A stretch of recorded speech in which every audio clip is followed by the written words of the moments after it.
Bismillahirrahmanirrahim. Assalamualaikum warahmatullahi wabarakatuh. Selamat pagi semuanya. Kembali lagi bersama saya Bapak Arthur dalam pembelajaran Bahasa Indonesia di kelas 9. Nah, pada pertemuan kemarin kan kita sudah membahas tentang apa itu teks eksplanasi dan definisi dari teks eksplanasi sendiri, ya.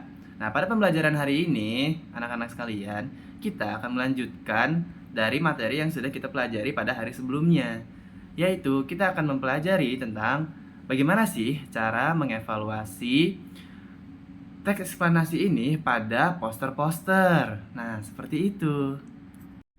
Nah, masih pada ingat gak nih arti atau definisi dari teks eksplanasi yang sudah kita pelajari pada kemarin hari? Ada yang berani menjelaskan?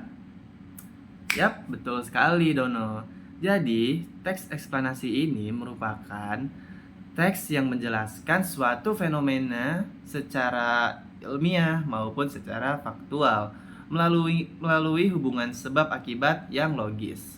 Nah, teks eksplanasi juga bertujuan untuk memberikan pemahaman rasional kepada pembaca tentang peristiwa yang dijelaskan. Lalu, apa hubungannya sih antara teks eksplanasi dan juga poster ini? Ada yang bisa menjawab atau ada yang berani mencoba menebak kira-kira apa hubungannya? Oke, Bapak bantu jawab ya.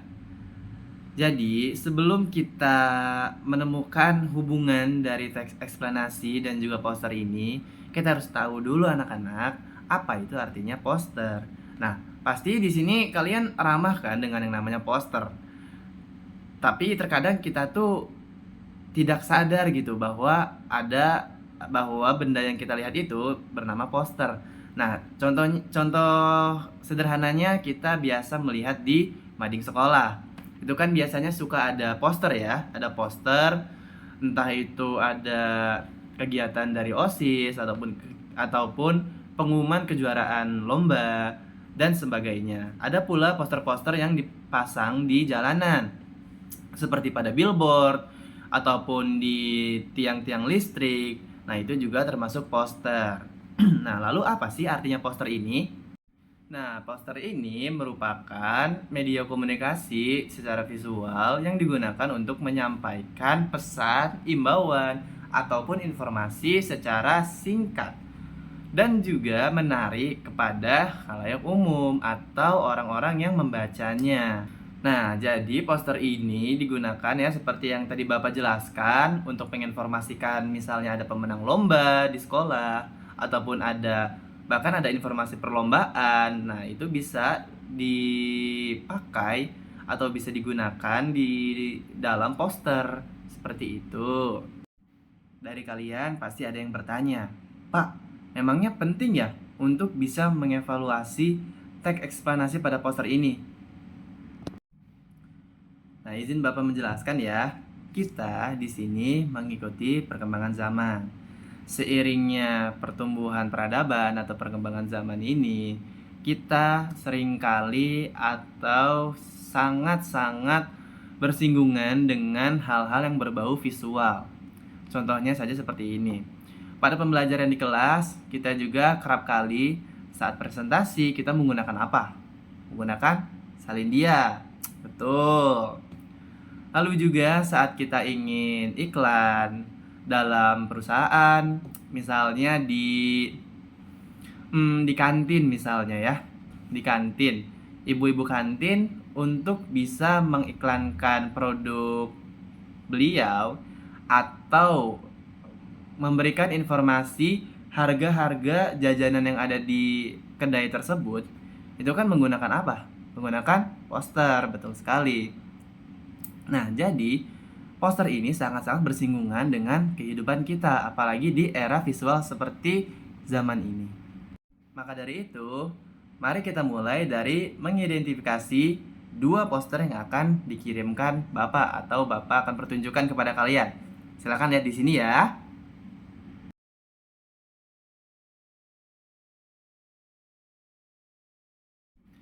Menurut kalian nih, di antara dua poster tersebut yang sudah Bapak tunjukkan, poster mana yang lebih mudah dipahami? Coba jelaskan alasannya. Lalu yang kedua, kedua poster itu tidak terlalu banyak menggunakan warna ya. Nah, menurut kalian itu bagaimana? Apakah faktor warna ini penting pada poster atau poster yang hitam putih saja tidak apa-apa? Bagaimana menurut kalian? Jika kita perhatikan bersama, kedua poster yang sudah Bapak berikan itu sangat-sangat mirip. Bahkan dari isinya itu sama persis ya, anak-anak. Jika kita perhatikan gitu ya. Jadi judulnya itu Gunung Meletus.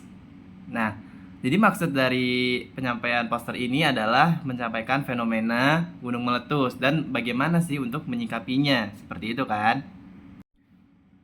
Nah, tapi ada beberapa perbedaan mendasar yang bisa kita evaluasi dari kedua poster yang sudah Bapak tunjukkan sebelumnya. Ada yang bisa menjawab kira-kira apa?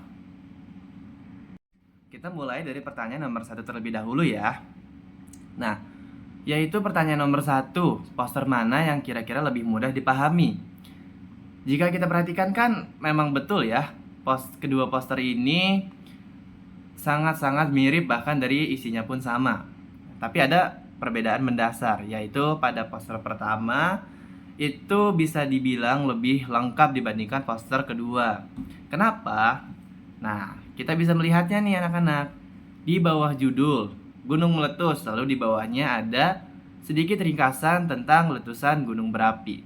Lalu di sebelahnya ada lagi teks yang menjelaskan tentang Indonesia secara geografis terletak pada pertemuan 3 lempeng tektonik dunia. Jadi menjelaskan tentang hubungannya Indonesia dan juga letusan gunung berapi ini. Sedangkan pada poster yang kedua itu tidak ada.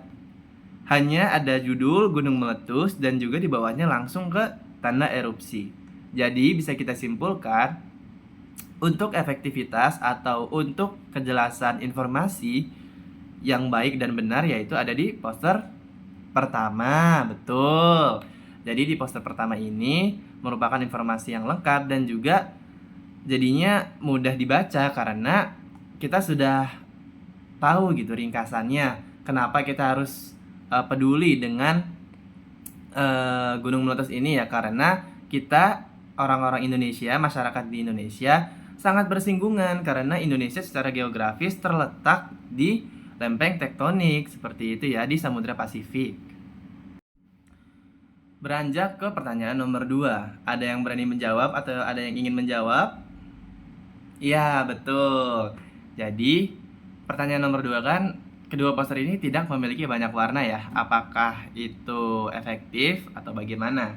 Tadi pernyataannya sudah betul ya.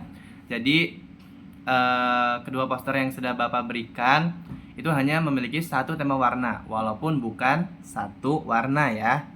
Nah, jadi temanya itu Gunung Meletus. Ada warna coklat, ada warna merah, ada warna jingga, bahkan sampai warna ungu. Nah, warna-warna tersebut sebenarnya mendukung informasi yang terdapat pada posternya. Kenapa? Karena kita ambil contoh misalnya gini. Gunung meletus, tapi warnanya warna pink. Sebenarnya bisa-bisa saja, tapi dirasa kurang cocok gitu dengan informasi yang disampaikan di dalam posternya. Seperti itu ya. Paham? Jadi, penggunaan warna pada poster menjadi salah satu faktor yang sangat mendukung atau bahkan sangat penting dalam penyampaian informasi di dalam poster. Selain dari warna juga, sebenarnya font itu sangat mempengaruhi ya. Kita lihat lagi nih di poster yang nomor 1, contoh poster nomor 1. Itu kan fontnya bagus ya, rapi. Lalu juga dari informasinya lengkap dan juga masuk semua di dalam poster ini. Jadi untuk keterbacaan itu sangat-sangat efektif. Nah, kita bandingkan dengan poster yang nomor 2. Dari fontnya saja itu bagaimana menurut kalian? Ya, betul ya. Jadi sedikit amburadul bahasanya ya, atau sedikit acak-acakan. Ada gunungnya menggunakan font tempel, lalu meletusnya ala-ala horor.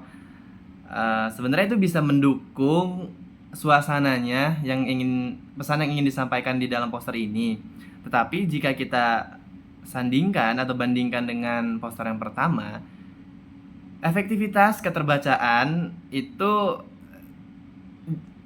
sangat berbeda gitu ya, atau berbeda sekali jika kita bandingkan kedua poster ini. Jadi faktor font juga dan penempatan tata letak kata-kata atau kalimat itu sangat-sangat penting di dalam poster.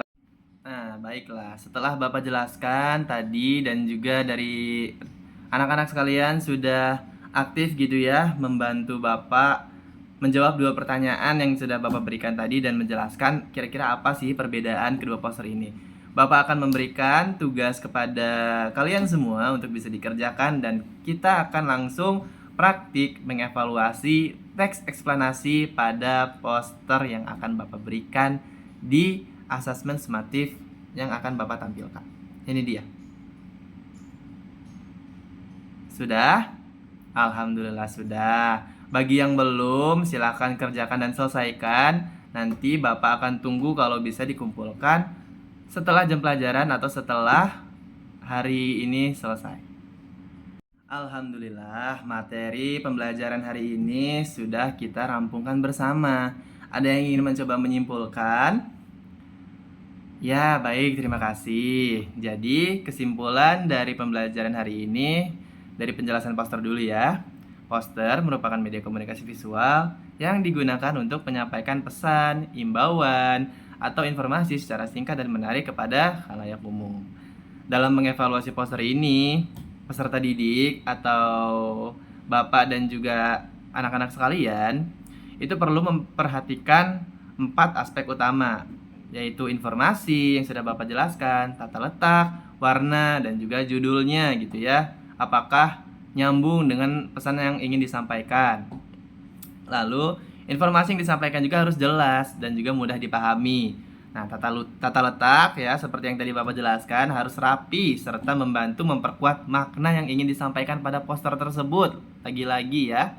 Lalu, melalui kegiatan yang sudah kita lalui bersama-sama, peserta didik atau kalian semua tidak hanya belajar menilai efektivitas media visual, tetapi juga mengembangkan kemampuan berpikir kritis, apresiatif, dan komunikatif terhadap pesan-pesan yang disampaikan melalui teks multimodal seperti poster. Alhamdulillah, pembelajaran hari ini sudah selesai. Bagaimana? Apakah menyenangkan? Alhamdulillah, jikalau menyenangkan. Semoga apa yang sudah kita pelajari bersama di sini bisa kita aplikasikan dan juga bisa bermanfaat untuk kehidupan kita selanjutnya. Sebelumnya, kita tutup terlebih dahulu pembelajaran hari ini dengan kifaratul majelis. Bismillah. Berdoa selesai. Mari kita tutup pembelajaran hari ini dengan doa kifaratul majelis bersama-sama. Berdoa selesai. Jangan lupa dikerjakan tugas-tugasnya dan pada pertemuan selanjutnya kita akan mempelajari teks prosedur ya. Baik, sekian yang bisa Bapak sampaikan. Terima kasih anak-anak sekalian atas perhatiannya. Kurang lebihnya mohon maaf. Wassalamualaikum warahmatullahi wabarakatuh.